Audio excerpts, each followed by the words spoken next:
Hello friends, welcome to Yummy Mummy சமையல். இன்னைக்கு நம்ம ஒரு சூப்பரான ரெசிபி தான் பார்க்க போறோம். அதுக்கு முன்னால என்னோட சேனலை சப்ஸ்கிரைப் பண்ணாதவங்க மறந்துடாம சப்ஸ்கிரைப் பண்ணிடுங்க. அப்படியே பக்கத்துல இருக்கிற பெல் ஐகானையும் கிளிக் பண்ணுங்க. அப்பதான் நான் போற ஒவ்வொரு வீடியோவும் நீங்க மிஸ் பண்ணாம பார்க்க முடியும். வாங்க நம்ம வீடியோக்குள்ள போலாம். இன்னைக்கு நம்ம என்ன ரெசிபி பார்க்க போறோம்னா ஒரு ஸ்வீட் ரெசிபி தான் நம்ம இன்னைக்கு பார்க்க போறோம். குலாப் ஜாமுன் எப்படி செய்யுதுன்னு பார்க்கலாம். நம்ம கடையில் வாங்கக்கூடிய இந்த இன்ஸ்டன்ட் பவுடர் இல்லாமல் நம்ம வீட்டிலே ஒரு பவுடர் தயாரித்து நம்ம இன்றைக்கி குலாப் ஜாமுன் செய்ய போகிறோம்.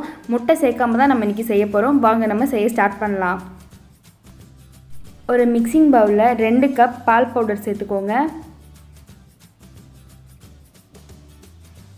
இப்போ நான் சொல்கிற மெஷர்மெண்ட் படி ஒரு 24 குலாப் ஜாமுனாவது வரும்.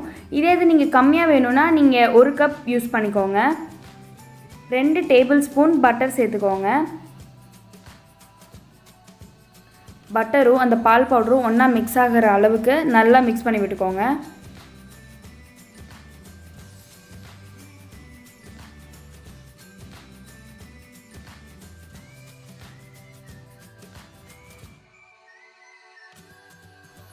இப்போ எல்லாம் நல்லா மிக்ஸ் பண்ணி விட்ட பிறகு 1 டீஸ்பூன் பேக்கிங் பவுடர் சேர்த்துக்கோங்க.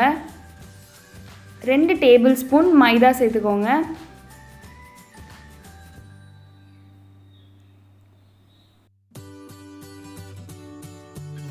ஒரு பவுலில் 3 டேபிள் ஸ்பூன் ரவை சேர்த்துருக்கேன்.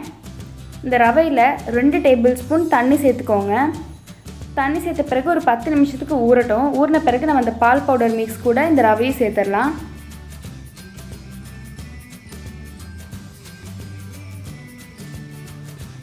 இப்போ ஒரு 10 நிமிஷம் முடிஞ்சிச்சு. இப்போ நம்ம அந்த பால் பவுடர் கூட மிக்ஸ் பண்ணிடலாம். இப்போ நம்ம சேர்க்க வேண்டிய எல்லா இன்க்ரீடியன்ஸும் சேர்த்தாச்சு. எல்லாம் சேர்த்து நல்லா மிக்ஸ் பண்ணி விட்டுக்கோங்க. ஒன்றோட ஒன்று நல்லா மிக்ஸ் ஆகிற அளவுக்கு நல்லா மிக்ஸ் பண்ணி விட்டுக்கோங்க. இப்போ எல்லாம் நல்லா மிக்ஸ் பண்ணி விட்டாச்சு. இப்போ நம்ம பால் சேர்த்துடலாம். 6லேருந்து 8 டேபிள் ஸ்பூன் வரைக்கும் ஆகும். ஆனால் இன்றைக்கி நான் வந்து 6 டேபிள் ஸ்பூன் யூஸ் பண்ணியிருக்கேன். எல்லாம் சேர்த்து நல்லா மிக்ஸ் பண்ணி விட்டுக்கோங்க. ரொம்ப ஃபோர்ஸ் கொடுத்து சப்பாத்தி மாவு பிசைகிற அளவுக்கு ஃபோர்ஸ் கொடுத்து நீங்கள் பிசைய வேணாம். லேசாக பிசைஞ்சு விட்டாலே போதும். ரொம்ப ஃபோர்ஸ் கொடுக்காம லேசாக ப்ரெஸ் பண்ணி மிக்ஸ் பண்ணி விடுங்க. மாவு கையில் ஒட்டிட்டு தான் இருக்கும். நம்ம கொஞ்ச நேரம் ரெஸ்ட்டில் வச்சிட்டோன்னா ஒட்டாமல் வரும். இப்போ பாருங்கள், நம்ம பிசைஞ்சாச்சு. ஒரு 10 நிமிஷத்துக்கு நம்ம க்ளோஸ் பண்ணி வச்சிடலாம். இப்போ ஒரு 10 நிமிஷம் ஆயிடுச்சு. நம்ம எடுத்து பார்த்துடலாம். இப்போ பாருங்கள், கையில் ஒட்டாமல் வருது பாருங்கள். அப்போ கையில் எவ்வளோ ஒட்டிகிட்டு இருந்துச்சு. இப்போ பாருங்கள், நம்ம குலாப் ஜாமுன் மாவு வந்து கையில் ஒட்டவே இல்லை. சின்ன சின்ன பால்ஸாக பண்ணிவிட்டு ஒரு பிளேட்க்கு மாற்றி வச்சுருங்க. நம்ம செய்கிற அந்த பால்ஸில் வந்து கிராக் இருக்கவே கூடாது. இருந்துச்சுன்னா கண்டிப்பாக நீங்கள் பொரிக்கிறப்ப அது வந்து விரியறதுக்கு வாய்ப்பு இருக்குது. ஸோ அதனால் கிராக் இல்லாதபடி உருட்டி வச்சுக்கோங்க.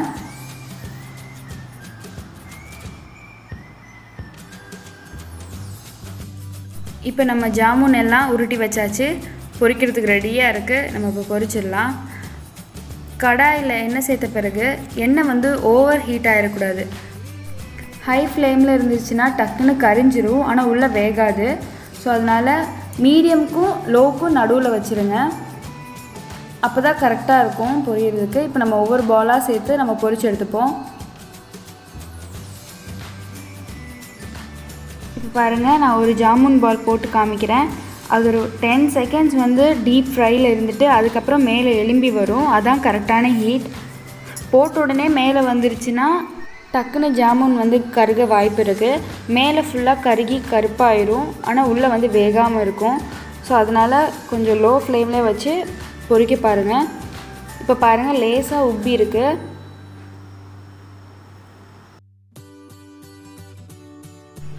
நம்மளோட ஜாமுன் வந்து எல்லா சைடும் ஒரே மாதிரி கோல்டன் ப்ரௌன் ஆன பிறகு நம்ம எடுத்துடலாம்.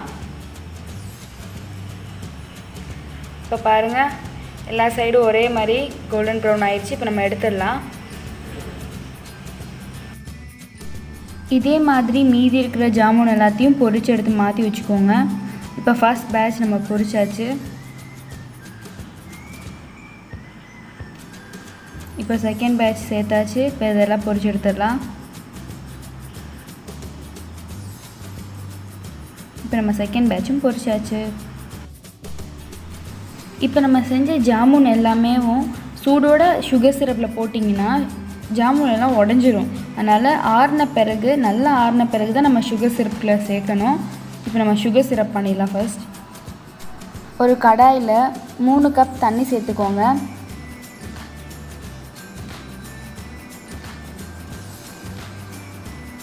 ரெண்டு கப் சுகர் சேர்த்துக்கோங்க. உங்களுக்கு சுகர் நிறையா வேணான்னு நினச்சிங்கன்னா நீங்கள் அரை கப் கம்மி பண்ணிக்கோங்க. 1.5 கப் சுகர் சேர்த்துக்கோங்க.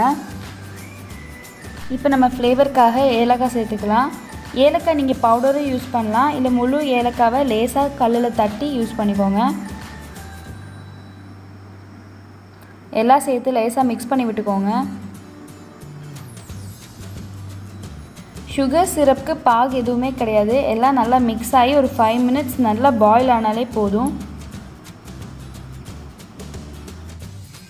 இப்போ நம்ம சுகர் சிரப்புக்கு லெமன் சேர்த்துடலாம். லெமன் நம்ம எதுக்கு சேர்க்குறோன்னா, ரொம்ப கொதிச்சிருச்சுன்னா சைடு ஃபுல்லாக ஒரு மாதிரி சுகர் கட்டி கட்டியாக இருக்கிற மாதிரி கிறிஸ்டலைஸ் ஆயிரும். அதுக்காண்டி தான் நம்ம லெமன் சேர்க்குறோம். லெமன் சேர்த்தோன்னா கிறிஸ்டலைஸ் ஆகாது.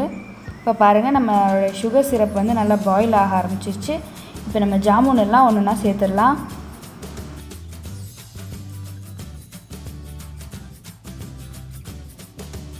எல்லா ஜாமுனும் சேர்த்த பிறகு மேலே ஒரு மூடி போட்டு க்ளோஸ் பண்ணிவிட்டு ஃப்ளேம் ஆஃப் பண்ணிடுங்க.